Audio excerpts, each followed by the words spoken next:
This is your call to action. Get prepared, America. Economy, survival, energy, disasters. This is USAPrepares.com. Informative radio, educational radio. Interact now by emailing instructor@USAPrepares.com or text at 434-390-7953. Class, please take your seats.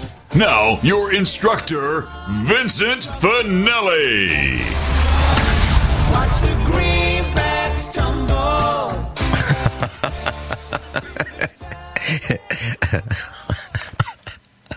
Everyone all set? Cocked? Locked? Blissed? Here we go. Your dial set correctly to USAPrepares.com, and we're delighted you're here. We're broadcasting live. 8 a.m., 9 a.m., 10 a.m., and 3 p.m. from high atop the Missouri Ozark Mountains. So the link to all your instructors on the website, USAPREPARES.com. Podcasts are free right here on Genesis, and if you need to refresh your memory, just click on the website, USAPrepares.com. Converging threats are confronted daily by your instructors. I'm Vincent Finelli, and for those of you new to the class, there are over 150 of us, experts in various areas. We're innovators, we're dentists, medical doctors, broadcasters, CEOs, surgeons, researchers, physicists, inventors, farmers, and students rising to become instructors. So over the next few weeks, you're going to meet a few more of us. None of us is capable of holding down a job. This is USAPrepares.com. Alex is producing the broadcast, the worldwide syndicated broadcast in Minnesota. Today we're going to talk about water delivery systems, ram pumps, solar submersible pumps, river pumps, simple hand pumps.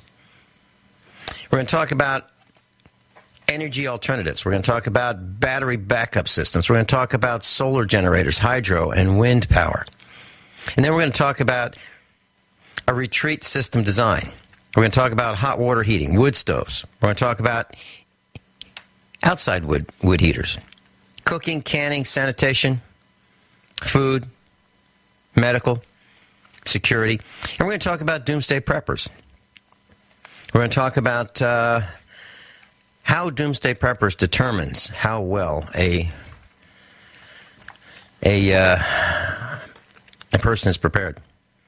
Today we're going to meet Scott Hunt. Scott Hunt is with practicalpreppers.com, and he's the owner and manager of Practical Preppers, LLC. And he is a sustainable living design engineer.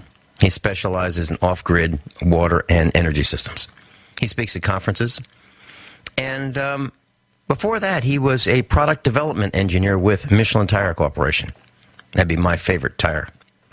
Welcome, Scott Hunt. Good to be with you, Vincent. Hey, Scott, you're a farmer. And, of course, I think our class knows that I'm a farmer. And I cut about 120,000 pounds of hay over the Memorial Day weekend. And, I checked the weather report. Everything looked great. So I bet the farm on the weather report, So I was out there, and I was cutting, and Mrs. Finelli got out there with the tedder, and that's a machine that fluffs up the cut hay, because when I cut it with a disc mower, it cuts it and it lays it down flat. So it's not like a lawnmower that distributes the clippings. It's like a knife, and it just slices the hay and it lays down, and doesn't chop it. It just cuts it once. And so I cut it, and she tedded it so it would dry quickly, and then this morning, really early this morning, we had a torrential downpour, and I'm not sure if it ruined 120,000 pounds of hay or not. But I'll tell you what, we cannot, as farmers, we can't depend on the weather reports at all. What's your experience? Well, it never fails. When you cut hay and it's on the ground, it's going to rain. So that's why most farmers do have a tedder. That's not the best way to go, but that's really the only thing you can do when your hay is wet and on the ground. But as we've briefly discussed, maybe there's a better way to do this, a better way and to put that forage to better use. And I've recently been introduced to actually somebody that lives in Missouri, name's Greg Judy, and he has a rotational grazing method that just blew me away. It's called trampling. And actually, instead of cutting that hay, let the cows intensely graze and trample that hay down to heal the soil. He doesn't cut his hay. He actually always has plenty of forage. And it's a crazy concept. I witnessed it last week in Raleigh, North Carolina. I do not do it myself. I do what you do. I have cows, and they graze, and then whatever hay, paddocks that are left for hay, they're cut and baled and the traditional way. So maybe there's a smarter way to do this, Vince. Well, I'll tell you what. I have experimented with this trampling method over the last 2 weeks, and I didn't know it was called that. But what we decided to do was exactly that. Put the cows in a small paddock. We started out with about probably 2 acres. And we let them in there, and we kept them in there with an electric fence. And an electric fence class is like ribbon. It's a plastic rope, but it's flat. It's like a ribbon, and it has embedded in it some stainless steel wires, about 6 of them. So the cows can see this white. One way of thinking of it, it's like electrical tape, but it's not sticky. And it has these wires in it, and it produces a jolt of electricity that shocks the cows, but it doesn't hurt them. It just says, you know what, I don't think you want to touch this again. And it keeps them in this area. And we provide water and shade in the area so that, we're not cooking them in the sun. And they literally eat everything, and their hooves trample the seeds that fall down into the ground. I think it's a great way to go. I really do. And you don't need a $100,000 tractor, right, or a $50,000 tractor to do this, because I was thinking on as I was mowing last night and yesterday, I was thinking, it's really expensive to have all this equipment, and you only use the baler a couple times a year, and the rest of the time it holds down a spot in the garage, right, or the barn. Yeah. So I think it's a great idea, and I won't know the answer until probably the fall to determine whether it has really worked well or not. But it seems like it's working great right now. Yeah, I'm monitoring a couple other farms that have started to do it and work with their local soil conservation district and some other folks, and they're getting interns from local, like NC State and Clemson University to come move the cows. You have to move the cows a lot, almost on a daily basis. Mm-hmm. So it does require some labor. I was thinking about the amount of fuel that I'd be using over the next couple of days. It's going to be about $400 worth of fuel. That's a lot of money in fuel. Yeah. For a couple of days, just to bale hay. It really is. And it's machinery intensive, it's labor intensive, it's fuel intensive, and it's risky because you're dependent on the weather. And now I hear that there's a big storm coming our way, and we have a really short window in order to get this hay done. And the lives of our cows are dependent on this hay, because if we don't have hay for the winter, we can't have cows, and we might be in a position where we'd have to sell our herd or scale way back just to survive the fact that it rained this morning. Interesting. So why not farm without depending on the weather? That's the concept. Yeah, absolutely. I love it. So, and without a lot of machinery. Right. Well, but the one critical thing is getting water. That's the other thing we'll probably get into. You have to get water into these paddocks, and that's what I've been working on. Well, let's talk about that. Let's talk about some water delivery systems. Now, these water delivery systems, the end use of the water is not critical. It's the system to deliver the water that we're going to talk about today. So, Scott, when I was reading Popular Science and Popular Mechanics back in the 1950s, I read about something that I have never experimented with, but I want to, called a ram pump, RAM pump. No electricity, no wind turbine, no motors, no gears. Just this little device called a RAM pump. Can you tell us about that? That's the coolest thing. Yeah, it is the coolest thing. It's one of my favorite things to show on my farm running. I have both commercial RAM pumps and some homemade RAM pumps. And, they were invented late 1700s, around 1797, by the same gentleman that invented the hot air balloon, Gustave Montgolfier. And they were able to automate it. I think the English had a manual version, then the French automated it. And it basically uses falling water. You cannot, a lot of people question me through YouTube and other things about running wells, and that won't work unless it's an artesian. But you need a falling water source, whether it's out of a pond, out of a dam, dropping water from a creek, a stream, or a spring. And then you use the energy of falling water and you capture. It's kind of like in an old house where you shut off your faucet really quick and you hear that water hammer in the pipe. Mm-hmm. You're stopping the flow of water instantaneously, and that creates a pressure spike. That pressure spike wants to go somewhere. It wants to push the water somewhere. Well, you take some of that energy, forcing it through a check valve and a rebounding chamber, and you can lift water incredibly high. The pumps that I have will lift about 250 feet above the pump. So that usually, most RAM pumps can handle most properties, most farms. If you can produce that kind of pumping elevation, then you can deliver this water 24/7 to the top of the property. I'm always looking for the highest point on a property or a farm to bring my water to. Then I know I can get it to any paddock, any garden, any home if I can get it to the top. So the hydraulic engine works like a human heart. You have arteries and veins, you've got your inlet and your outlet, and the balancing of pressures allows the valves to continue to run. Just like with a human heart, if your systolic and diastolic pressures aren't in balance, your heart stops. RAM pump works pretty much the same. It's cruder, of course, but it's an awesome thing. And a lot of people don't realize also that you can pump a potable water source using the energy of a non-potable water source with a RAM pump. That's called a double action. That's pretty cool. Scott Hunt's with us. Scott Hunt, practicalpreppers.com. I'm Vin Finelli. We're talking about water. We're going to talk about energy. We've got 2 hours today. We'll be right back. Scott Hunt's with us. practicalpreppers.com.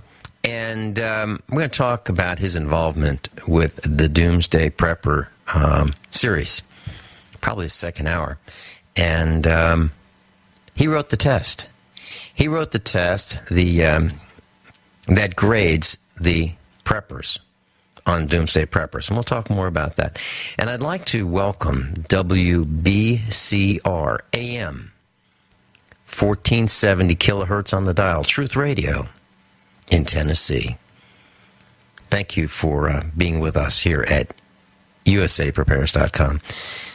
Scott, we're talking about RAM pumps, and RAM pumps, it's an old technology, but it really works, and it works without electricity. It works without a lot of potential for failure. You just kind of set it, and it keeps working, right? It does. I mean, one thing that's critical is making sure the inlet does have a screen or a good filter, because fish, frogs, turtles, algae can stop the pump from working. So you have to make sure that you have a decent screen inlet filter.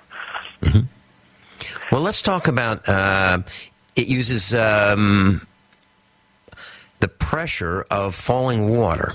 And now, how much of for example, let's say a person has a creek on his or her farm. How much of a fall do we need to move water, and how high can we move the water with that fall? Yeah, there's some rules of thumb. I do not, when I evaluate a site, if you do not have 5 feet of fall, then a RAM is not for you. You'll fight it all the time. It won't want to keep running. If you can get 10 foot and above, then it's great. I mean, 5 foot and above will work. And so you take basically the volume of water coming from your source, multiply it by the distance that the water is falling, and divide that by the elevation that you're lifting, multiply it by 0.6, and that'll tell you roughly how many gallons per day you're going to be able to pump. So you want to do a site evaluation before you spend all the money on drive pipes and screening and getting this line through a dam. There's a lot of construction that goes into it, but there's some basic, just shooting elevation will determine, and measuring volume will determine whether or not it's a good application for you. Mm-hmm. So for someone who has let's say a stream that is not a large volume of water. Let's say it's a stream that's maybe 3 feet wide, and it's 2 inches deep, and it's not flowing very heavily. So I'm trying to give a mental picture of this. Yeah. Gentle flowing stream. But let's say there is a drop off, and you do have that 5 foot drop. Is that enough to provide water that you can pump that water 150 feet to a house? It's very close to it. The first thing you do is determine how much water you have at the driest point of the year. Don't do this after torrential rain.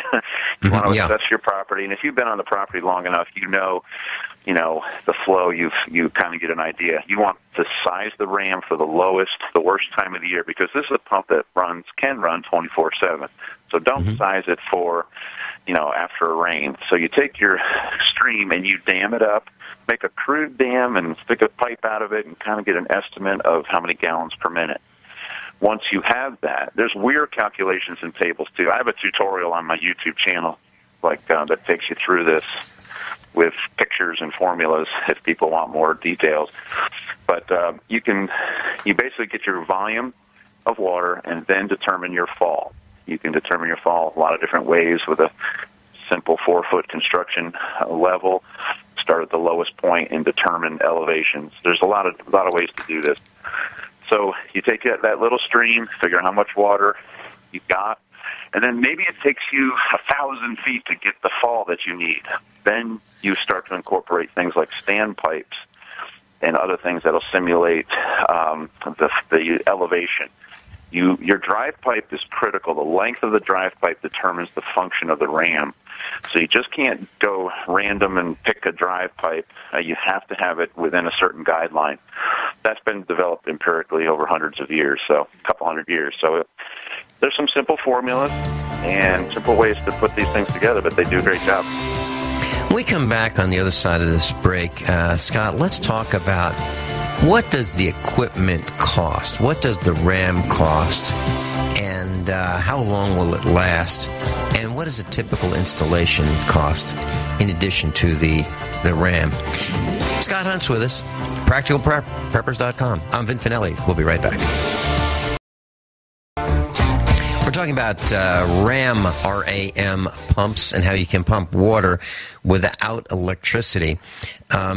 Scott, let's talk about the costs of these, and then let's talk about some other types of water pumps. So a ram pump, you can kind of set it, hopefully forget it, if you've got a screen that keeps the fish and frogs and turtles and algae out and other debris. What do they cost for the pump itself, and what about the installation, a typical installation? I know there's no such thing, but let's say there were.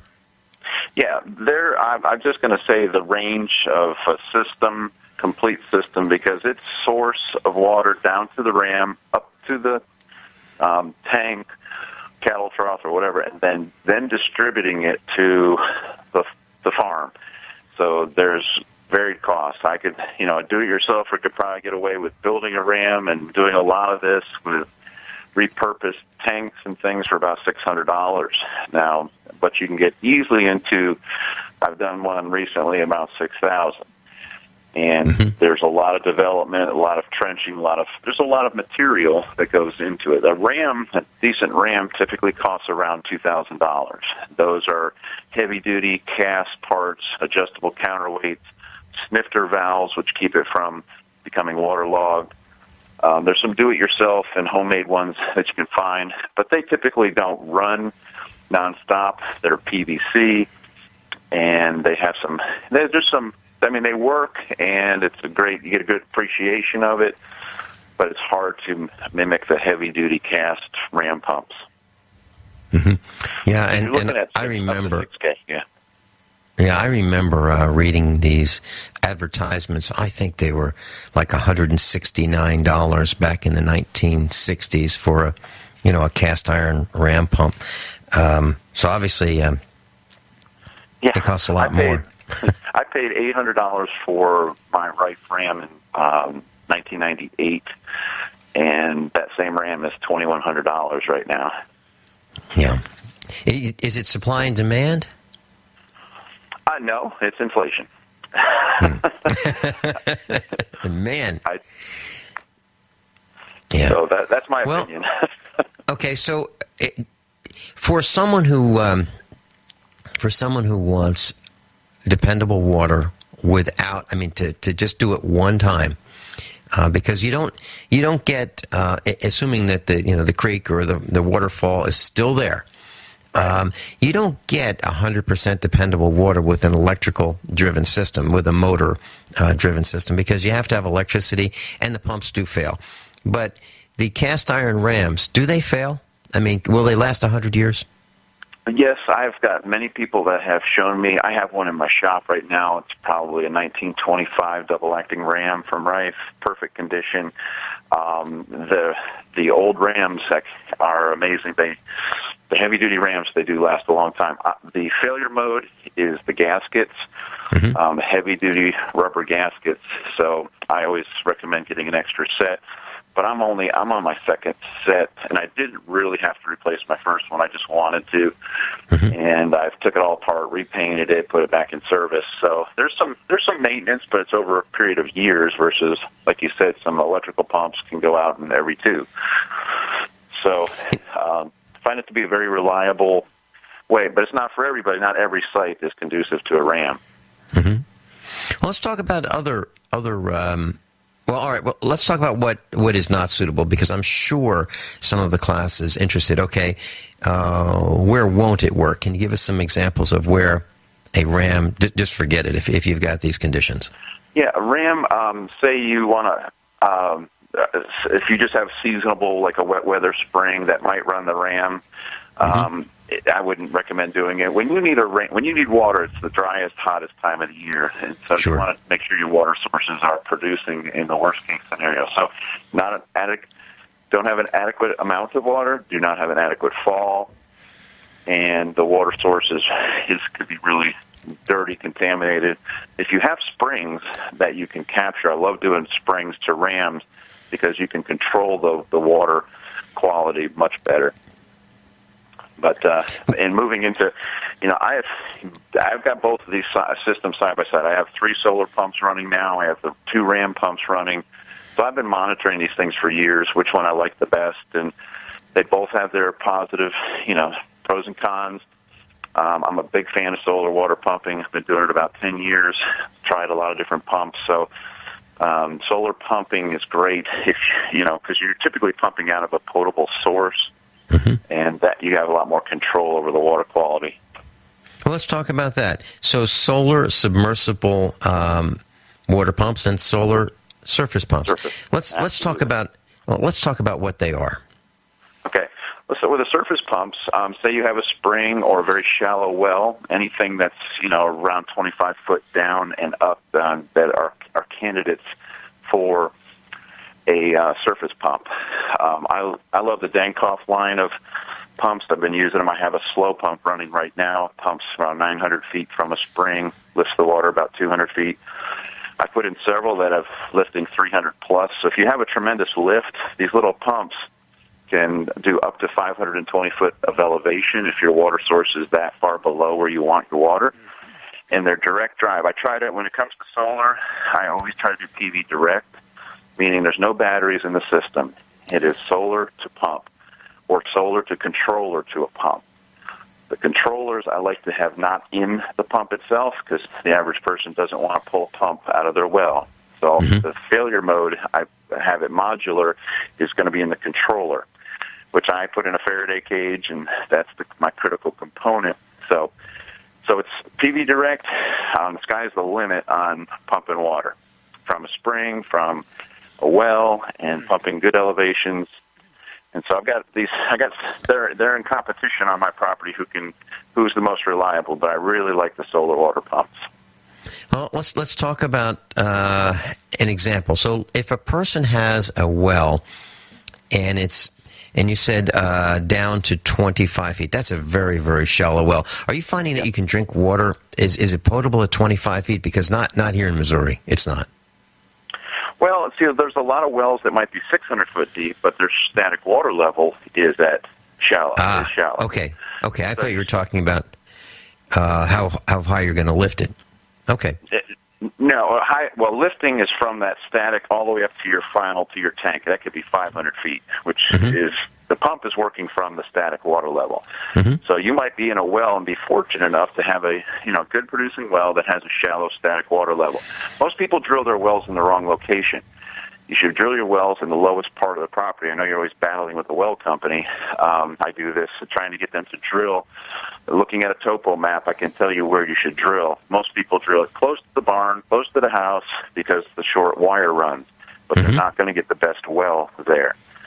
So, I drilled test wells to find out where my static water level was going to be. So my well's 1,000 feet from my house, but I have a static water level where I can suck water out of it. So in a grid down situation, I can see my water. Where if I drilled it up at the house, I'm over that ability for a pump to suck the water out.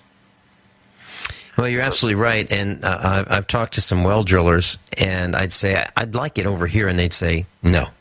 No, they always fight with me. No, I'd really like it over here. No. Wait a minute. I thought I was the customer, Well, you're not going to find water there. And they would walk around with a dowsing rod, and they'd say, no, right here. This is it. This is where we got to drill it. And I go, come on. Yeah, you can't get them to use a dowsing rod. You have to have an independent do that because they're biased to where they want to drive their truck. That's exactly right. It's exactly right. And it's a big rig, and they want to put... As a matter of fact, I think they think it's a decoration. It should be right in the center of your backyard. Absolutely. Absolutely. Now, how deeper they drill, the more money they make. Yeah, you're absolutely right about that, too. Okay, so now this solar solution, we're going to have a photovoltaic panel. We're going to aim it probably south in most locations, and we're going to connect it directly to a solar charge controller, and directly it's not a charge controller, but go ahead. A controller, I'm sorry, and we're going to hook it up to the right to the pump, and it's going to be pumping all the time, then, isn't it? All the time, unless you want to shut it off. Some systems I do with overflows pump when the sun hits it. So a bell curve of, they start at 8, 9 in the morning, and they'll pump to 5, 6 at night. 10 to 2 being your big time pumping, volume wise, or you can shut your final tanks off when they're satisfied. So we do it either way. So Scott, we're talking about why store the energy from the sun as electricity in a battery and then use that to power the pump. We're saying let's store the water. Absolutely. It's much cheaper to store water than it is electricity. Much cheaper. So I try to convince people for a couple reasons. If you have water stored, you have it. No matter what fails, you have a large amount of water stored, and that can get you through a week. It depends on your usage, but that can get you through troubled times just because you have it stored. Most people, even good, preppers, do not have enough water stored. So PV Direct, store your water. I call it my storage battery. Don't put batteries in the system because you have to.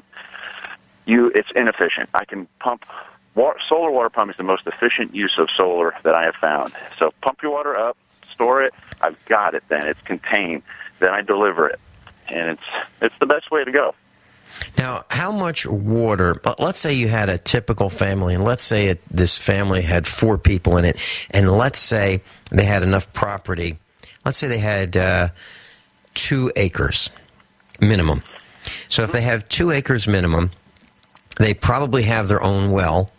And if they have their own well, they probably have some kind of a building on that 2 acres where they could store water.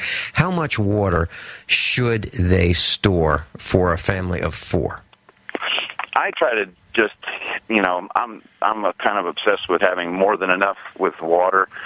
So, I mean, minimum you need a gallon a day per person, but that's not even funny to me. That's, have at least the ability to have 50 or so gallons. I base it on my cows. I do 30 gallons a day per cow, and I just say that'll cover for human sanitation and potable water for drinking and cooking. And with all the dehydrated food people are storing, they never factor in the BTUs required and the amount of water they need. It's really interesting. Scott Hunt, the more I talk with you, the more I realize that we do some things exactly the same. That number, 30 gallons per day per cow, it's the same number I use. And so let's talk more about water storage, solar pumps, surface pumps, river pumps, spiral, and hint. We're talking about water, and we're talking about water delivery systems. Scott Hunt is with us, practicalpreppers.com, and we're talking about photovoltaic direct, and we talked about how you connect a solar panel to a controller, to a pump, and you just have it run when the sun is shining, and you're storing water instead of electricity in a battery. And water is more efficient to store than electricity. It costs virtually nothing to store it, and batteries fail. There's no question. Batteries are the problem with solar systems. They are the high maintenance and expensive to replace component. So, Scott, how much water? Now, here's what I've done. I bought 2 330-gallon water totes. They're cubes, if you will, roughly 4 feet by 4 feet by 4 feet, and they're in a steel cage, and they have a valve on the bottom of them so you can turn the water on or off, and you can fill them. Now, I only have 2 of them. I'm thinking I need 4 of them, so about 1,200 gallons of water for the family. Is that a reasonable amount, or is that overkill? But I also need to take care of those cows at 30 gallons per day per head. Yeah, I have found through experience that about 1,600, 1,700-gallon cistern works extremely well. It'll handle my cows, my farming, my family needs, and the hotter it is, the more I need water, the better, the more efficient the pump is working. That's the beauty of PV Direct. So typically, the small containers, I don't want to go too big, like getting into the 2,500 to 5,000 gallon, because I want to keep the water moving, too. This is water my family's relying on.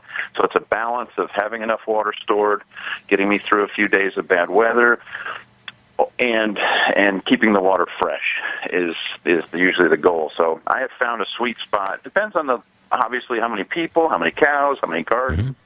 For me, it's been 1,700 gallons, a 16 to 1,700 gallon tank, and I've been filling it with solar pumps for a little over 10 years. And so I've tried disconnected and ran surface pumps for my spraying or well pumps. And I would like people to know that you can put multiple pumps in one well. So there's a great cost incurred in drilling, and I just did one in Missouri. Actually, I put 3 pumps in one well, so it saves a lot of cost. Yeah. Well, let me ask you this. What does a solar submersible pump cost? And let's say, are they priced based on the depth or gallons per hour, or how are they priced? They are priced, like we said before, the pump has got to work from the static water level, so we're depending on where that is, and then depending on how high you want to pump. If you're in the Ozarks and you have some elevation on your property, that's fantastic. Then I can just pump up to the top of the hill and then gravity feed your entire property. That's the least expensive, least problem system that you can put in. And, that one I just did, the pumping system, now pumping a lot, 7.5 gallons a minute, but remember you're pumping for hours and hours, so you can pump thousands of gallons a day, and you're looking at around $5,000. but that's a lot of solar. I was lifting 265 feet with that one in Missouri, so that's a lot of work. If you, it's site dependent. That's why the systems are custom. Sometimes you can get away with a $3,500 system, but we're talking an efficient 24 or 48 volt system that pumps a lot of water. You might not need that. You might only need 3 gallons a minute to be pumped. I've been experimenting with a pump doing right at 2, and it stays ahead of my cows. But it pumps slow and steady all day long. And so that you can get out for maybe $3,000 with solar, pump, PVC, and putting that system in. You might be able to get away for a lot less money. So I've done them up to 10 and as cheap as $2,300. And it's all depending on how high and how much water it needs to be moved. So $2,300 to $10,000, I think, is what you were saying for a solar water delivery system. When we come back, I've got a couple questions about if you're storing this water, what do you do to keep it from freezing? And then we'll talk about some energy, and we'll talk about doomsday preppers. Scott Hunt, practicalpreppers.com. I'm Vin Finelli. This is USAPrepares.com. We'll be back after the top of the hour news and commercial breaks. Scott Hunt's with us. Everyone all set, cocked, locked? Now, here we go. This is hour number 2 of USAPrepares.com. Scott Hunt is the owner of practicalpreppers.com. He's the guy you can go to if you need some help preparing. And we're talking about water systems. First hour, we're talking about ram pumps and solar submersible and or solar surface pumps. Scott, we talked about the price, and the price range $2,300 to $10,000. That's a complete system, isn't it? That is complete installed system. It's again a lot of variables that go into it, and it's custom to the property. Mm-hmm. Yep, and we talked about you store between 1,600 and 1,700 gallons of water, and that'll get you through a couple days with your cows. And your cows drink 30 gallons per day per cow. So that's a lot of water. They really do drink a lot of water, and the hotter it is, the more they need water, the harder it is to get water. So let's talk about submersible pumps very quickly. If a person wanted to do it themselves, what are the pieces that they would need to, let's say they have a well that's 200 feet, and let's say the static water, they've got 50 feet of water in the well. So the static's 150?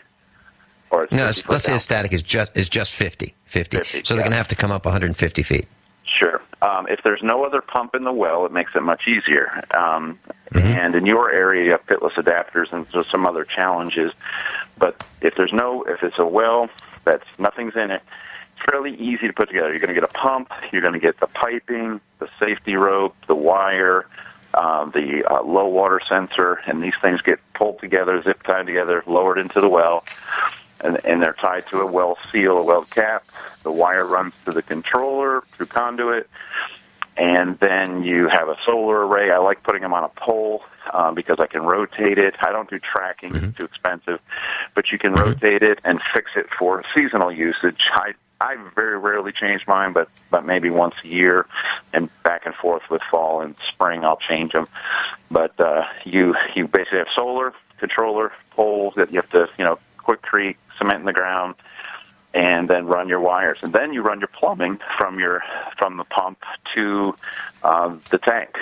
And it can be a tank that's right next to, it can just be a cattle trough if you're just watering them right next to the well. That's a greatly simplified system. I'm trying to get the farmer satisfied, the prepper satisfied, the wife satisfied with water pressure everywhere. So well, that's, there's I've got some thoughts about some people are wanting to move to the Ozarks. They want to get out of Dodge, Scott. And they want to do something like what we did. Maybe they want to buy 40 acres or 80 acres, and they're interested in being off the grid. Right. And so they're looking at the cost of the property, the cost of the house, the cost of the barn, the cost of the machinery, but you've absolutely got to have water. So, and a great thing in Missouri is a lot of us have cows. So I'm thinking I have a field that's where the cows graze. It's about, heck, it's almost a mile from our house. Right. And one of the things I don't want to do is I don't want to bring in another power pole, and I have a well there, but it's unused. And I don't want to bring in another power pole and pay $10 a month forever for the minimum charge plus the electric use and be dependent on the system. I'd much rather have a little solar panel in my own water supply. So how big is this solar panel that I'm going to put on a pole? If it's just to water the cows, it can be a single panel, 200-watt panel. If it's pumping a lot of water, it can be up to the one I just did in Missouri was three modules. They were 285-watt modules.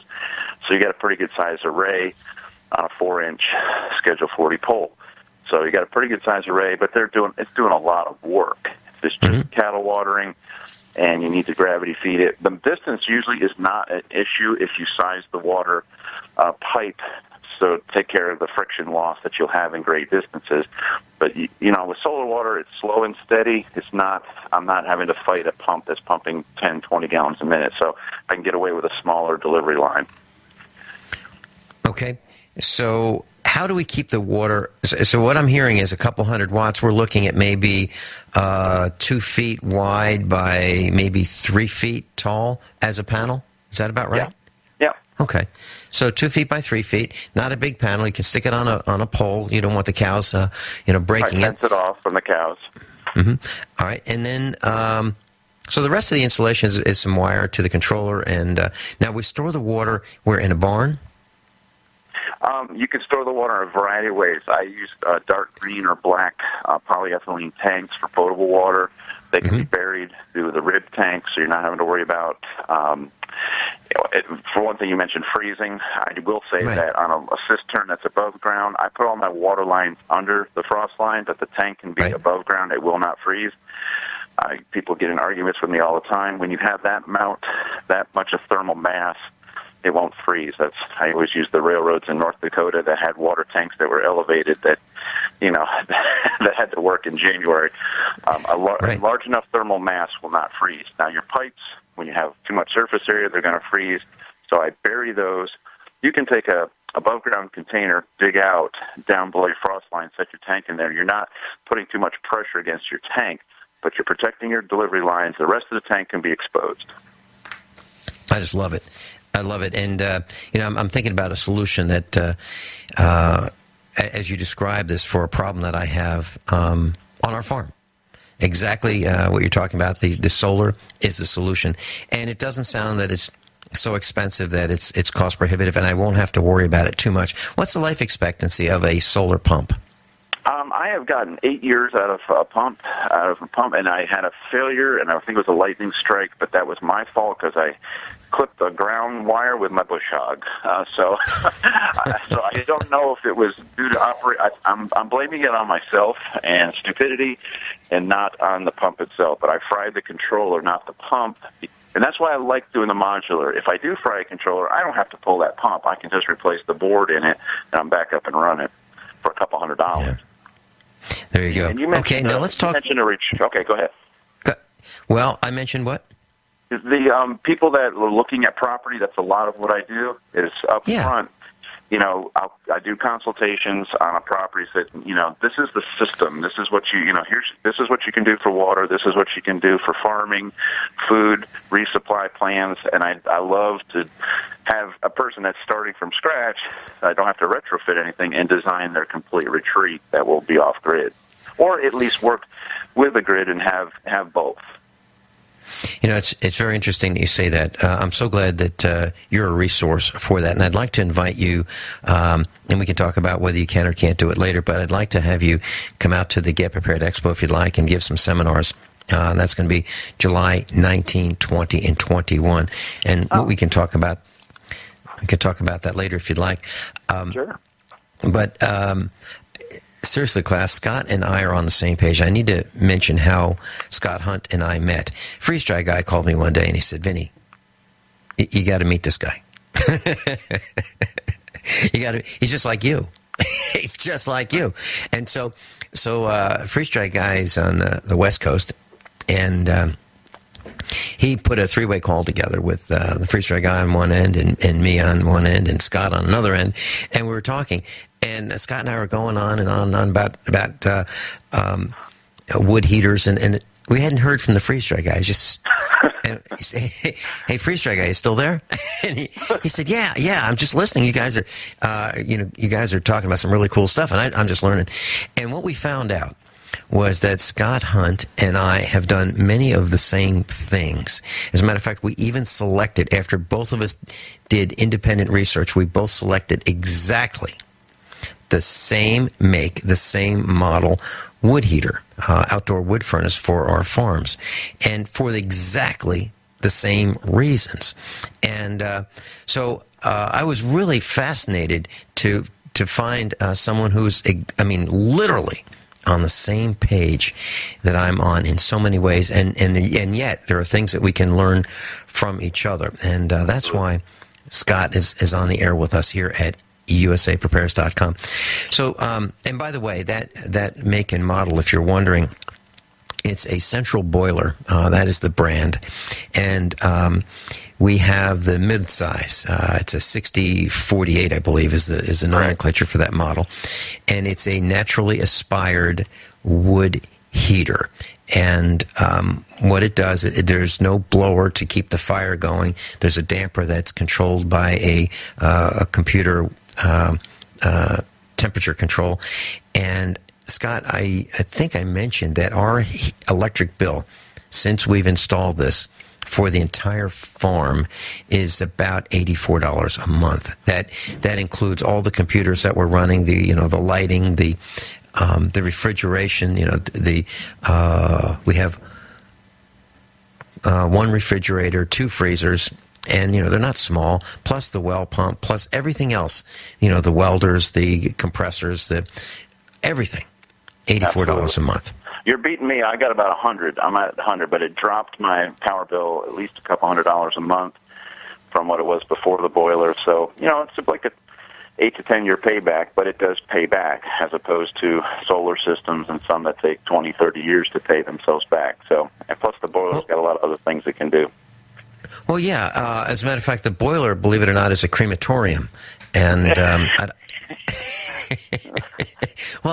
it really is. I mean, we have animals that die, and then what do you do with them? And you can bury them, and they can get dug up if you don't bury them deep enough. When the chickens die, that's where they go. I cook in mine, so my wife doesn't like to see the dead chicken in with the good chicken, so I have to be careful. So let's talk about. There's a lot of interest that we have got at the Get Prepared Expo about simple hand pumps. When we come back on the other side of this break, let's talk about the simple hand pumps, because that's a great pump for a lot of people who have a well that say, you know what, if the power grid goes down and I don't have a generator, what am I going to do? Well, a simple hand pump is a great solution. Scott Hunt's with us, practicalpreppers.com. I'm Vincent Finelli. We'll be right back. Class, we're talking about water. Scott Hunt's with us, and practicalpreppers.com. So if you'd like to contact him through his website, practicalpreppers.com.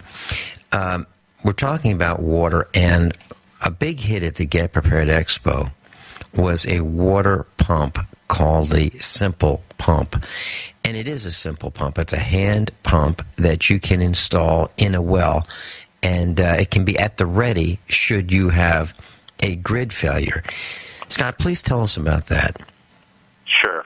I've got a lot of experience. I've installed them all over the place.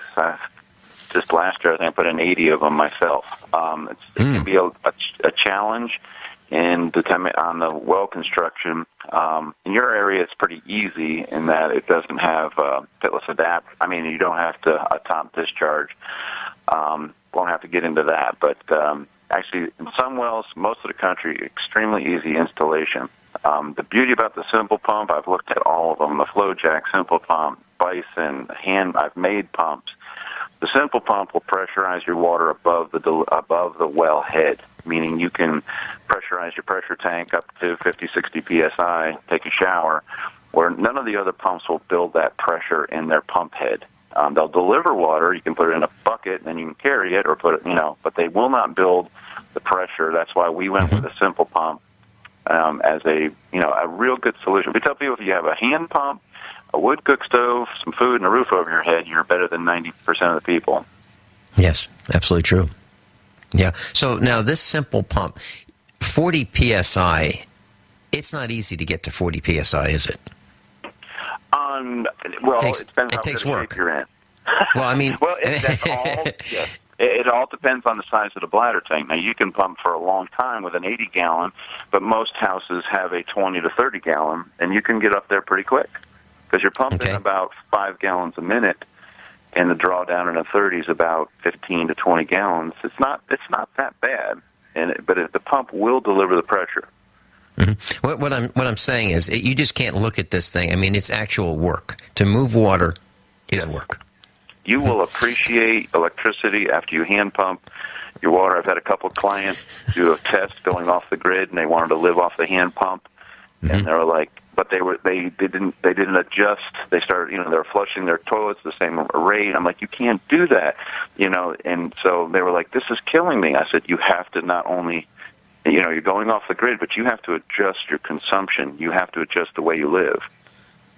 Yeah, and that's absolutely true, because even with the solar, you have to when you have a solar power system, if you're living off the grid, you just can't live the way you're living probably right now. Ironing clothes, forget it. Electric stove, forget it. Electric clothes dryer, right. Forget it. Electric hot water heater, forget it. No. Because those watts are going to be very, very expensive for you to run this. So you have to change your lifestyle. You have to think about, do you really want to flush that toilet? Do you really want to run those lights? Do you really want to iron right now? Because if you iron, you may not have the electricity for lighting tonight. So it's living with constraints. Yeah. And it does force a lifestyle change. And I think that's great. And Scott, I was looking at our list of some of the things that we're going to talk about. We're not going to get through it all today. It's just, we can't do justice talking about everything that we want to talk about. So, obviously, this is 101. We're going to have to do 102, 103, 104, 105, 106, and so forth. I would love to talk about, for a couple minutes, Doomsday Preppers. How did you get involved with those guys? Okay. The involvement, well, there was a couple different reasons. We had started YouTube channels. My business partner and I, at that time, he's actually doing YouTube full time. He's no longer part of the company. But we started these YouTube channels, and I guess there was a company that was trying to pitch a prepper show to the networks. And they saw me. I run a truck on wood. I've done a lot with gasification in the last 3 years. I run generators. I can run my house, motorcycles, trucks, tractors. I've wood splitters. I've run just about any engine off of wood. And so that was intriguing, and, that Nat Geo picked that up. They contacted us, and we said we would do the show if, backing up, Sharp Entertainment was the production company. We were the pilot for Doomsday Preppers. We were on the pilot show that was pitched to the networks. Well, I'll tell you what. When we come back, I'd love to hear more about that. And you're the guy that wrote the test for how well Doomsday Prepper contestants, if you will, do. We're going to talk more about that when we come back. I'm Vin Finelli, Scott Hunt. We'll be right back. Scott Hunt's with us, and we're talking about Doomsday Preppers. Scott, we're talking about how you became involved with Doomsday Preppers. Sharp Entertainment was looking forward to becoming a broadcast, a series on television. And so they found you, and they needed your help because you are their expert. You are the guy who wrote the evaluation. So if as you measure the preparedness level of the we'll call them contestants, you're the guy who wrote the test. So how did you get involved with them from that point? So did they ask you to write the test, or did you just say, hey, you guys need a test? Well, they assessed us on the first pilot, and we challenged them. And it's like, you guys live in New York City and Washington, D.C. What do you know about farm, rural living, anything that you've just filmed me for 4 days? What do you know? I mean, I was just seeing if they actually had somebody. So they faked it. They didn't really have anybody. And so it got pitched to the networks. Nat Geo picked it up.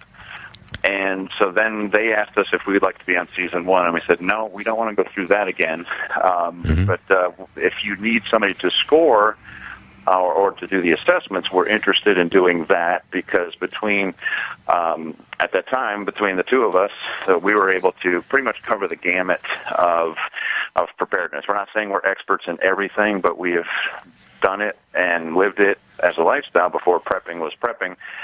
And so and the cool thing is, in the last 2 years, we have worked with so many preppers that we have learned a lot as well. And so that's been fun. So they recognize us as the experts. We just wanted to be called consultants, but, so we get a lot of flack. And the hard thing is they want ratings. And so they try to set us up in an adversarial relationship between the prepper and us. So we have fought. So we're on season 3 now. I just signed a contract for season 3, which I'm excited because I get to talk to every prepper, go through their assessments, and there's no nonsense back and forth. Because when we're not provided with the facts of what they have, sometimes the score isn't accurate.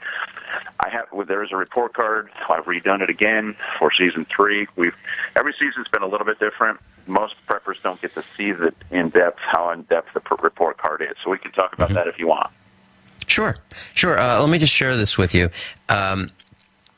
I was at a radio network owner's home. He invited me to spend a week with him, and I was at his studios, at his network, and he said, Vinny, and I was staying at his house, and he said, Vinny, I want you to see this. There's this TV show. It's right up your alley.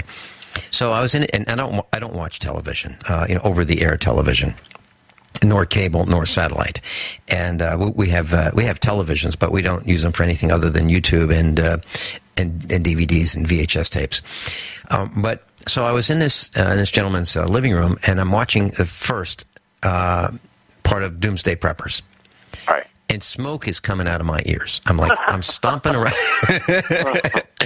I'm stomping around his living room saying, oh, what's with these guys? They're crazy. And because, I have an expo, and I know what preparedness-minded people are like, and I said, these guys are embellishing, they're acting, this is theater. This is not, there's nobody I know like this, nobody. And so when I got back to Missouri, I called Washington, D.C., National Geographic, and I said, I'd like to talk to the producer. They had no idea what I was talking about. So finally, somebody called me back and said, okay, so I understand you want to interview somebody on our show, Doomsday Preppers. And I said, no, why would I want to do that? You guys are actors. And they said, what do you want? And I said, well, I want you to come to our expo, and I want to show you what real preparedness-minded people are like.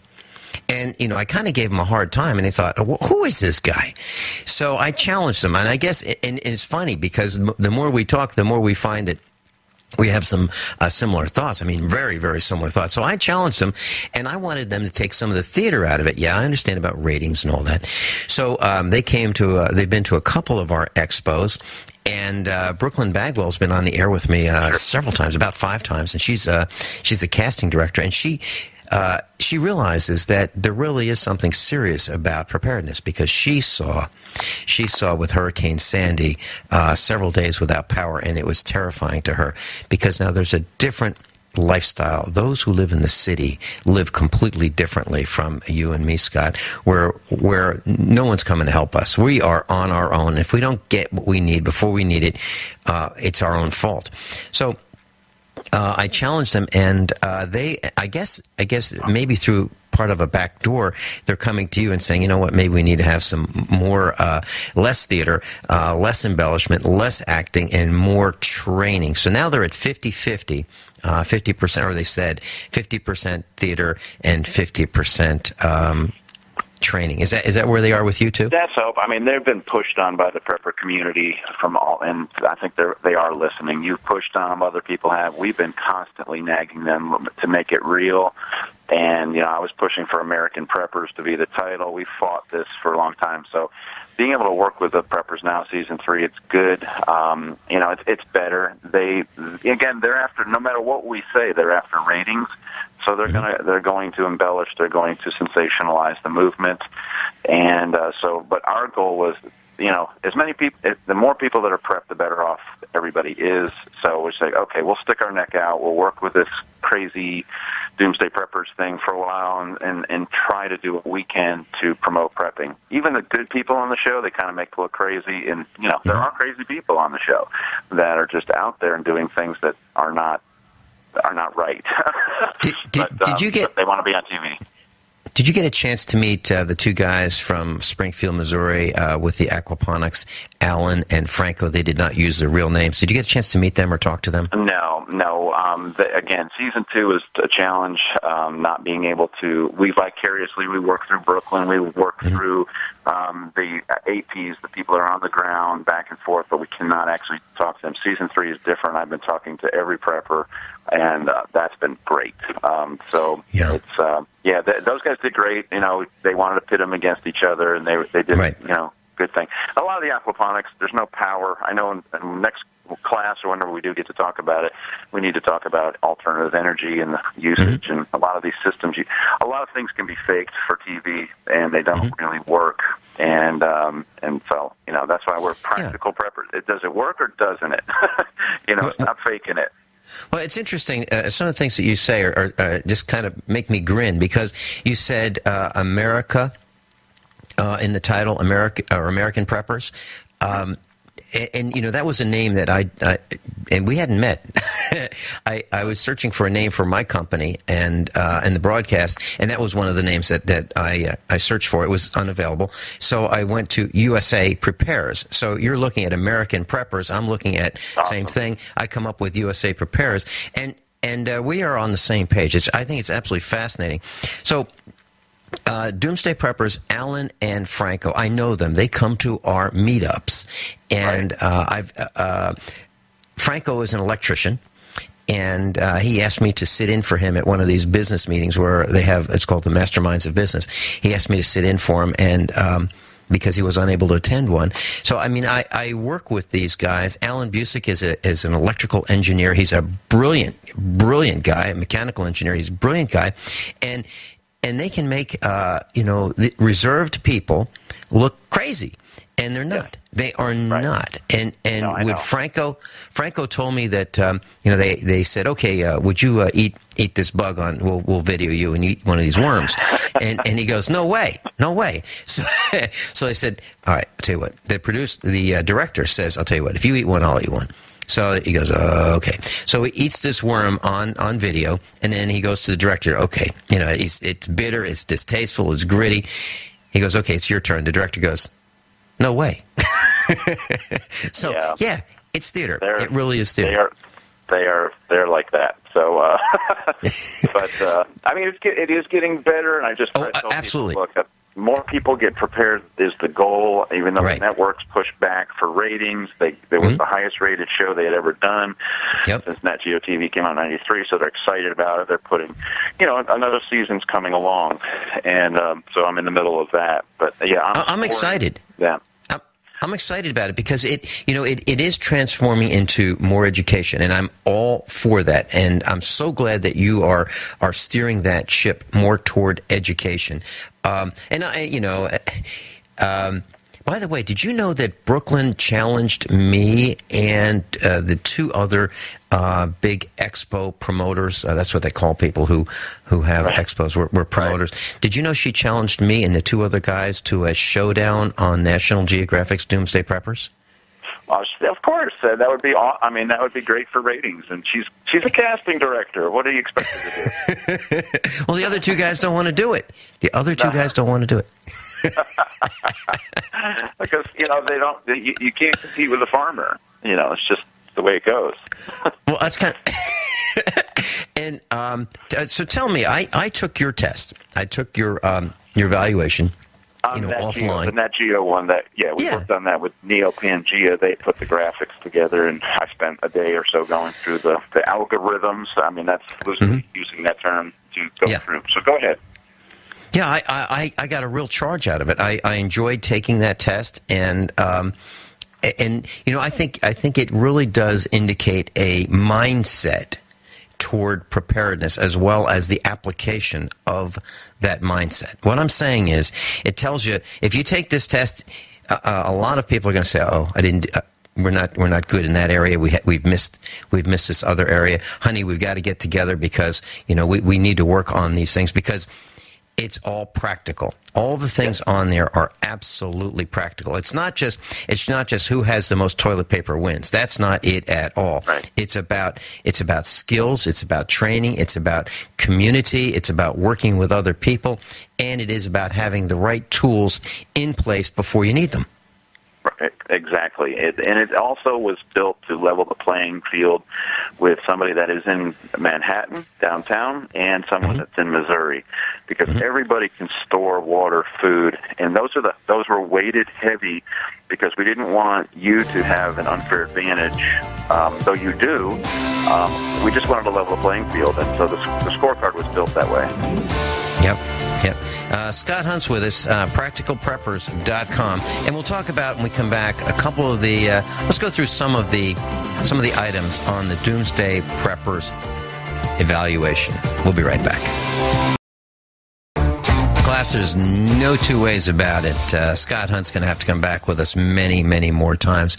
There's so many things that we wanted to talk about. We touched on water storage, solar water delivery, RAM pumps this morning at the first hour. We're talking a little bit about Doomsday Preppers and the report card. Scott Hunt was the author of the report card. And, Scott, you talk about water and food and shelter, and you talk about security, the X factor, as you refer to it. Can you tell us a little bit about how those factors work into the scoring for the final score for each of the preparedness families? Yeah, currently there's basically it's a 100-point scale, and we have food, water, shelter, security, and the X factor or build factor that is 20 points each. And food, we break down into 3 subcategories: stored food, resupply, and preservation. Water, we do something similar. Water, how much do you have stored? What are your resupply plans, and how do you purify that water? Shelter, we have a lot of categories in that. Bug-out locations, bunkers, safe rooms, generators, heating, cooling, hot water, cooking, medical, things to barter with. Security, we have training, experience, firearms, all sorts of combat multipliers. Do you have these things? Do you have a network? Do you have a survival group? What are you using for communications, both short-term, long-term? I should say short range, long range, and then bug out vehicles, and then the build factor is another, assessing if you're making something for a particular thing you're preparing for. If you live in Tornado Alley, you're building something that's going to protect you and your family, livestock possibly, and we assess that. So that was a quick run through. So a lot of people on the show, they never get to see how they're being scored. And so a lot of them get a hit because they don't store enough. They don't store enough water. They don't store enough food. Mm-hmm. Yeah, and you mentioned animals, and you're a farmer and I'm a farmer, and one of the things that farmers are on the edge of life and death 24 hours a day. For example, if it's too hot, you might say, geez, it's a great hot day. Let's go to the beach. Let's go to the shore. Let's go swimming. Well, if you have animals, that is really a problem. The heat is a problem. Or if it's so cold and there's an ice storm and you can't see the ground, if you're a cow, you're looking for something to eat. And if you can't get to... Yeah. Yeah, something to eat, something to drink. And not only that, you're burning a lot of calories because you're producing heat to stay alive. So, farmers are on the edge of that all the time. And if you wonder why Scott thinks the way he does, because he is on the edge of life and death with his animals 24 hours a day. And that's just the way it is. So it's not like we do this because it's the latest fad. We do it because we're on the edge of life and death all the time. Would you agree, Scott? I agree, and it gives you definitely an appreciation for water, the simple things of life, life and death. I mean, you start to appreciate things that have been, most people are dependent upon their food delivery, their water delivery systems, infrastructure that's there. And if you're trying to produce your own, if you are your own water plant, energy plant, sanitation department, fire department, it goes on and on. I mean, you learn a lot. It's fun. You appreciate things more, and you don't take things for granted. Yeah, and class fire departments are rated 0 through 9. 0 being the best, the best rating, so that if you've got a fire, there's a fireman right there at your front door with the hose and everything he needs to put it out. If it's a 9, those are called foundation savers. So by the time that the fire department gets there, the only thing that's left of the building is the foundation. So, and that doesn't burn anyway. So when we look at, and I live in an area that's rated 9. So our fire department, as good as they want to be, they're rated 9. So I have to protect even against fires, and I'm sure Scott's the same. PracticalPreppers.com, PracticalPreppers.com. Scott Hunt, if you'd like to contact him, you go to the website, PracticalPreppers.com. He's going to be back again and again and again, and we're going to see if we can work out a speaking engagement for him to be at the Get Prepared Expo, July 19, 20, and 21. Scott, hey, thank you so much for being with us. What a great broadcast. How informative. We're looking forward to seeing you again. Class, above all, honesty and integrity. Honesty and integrity. What happens next is up to you.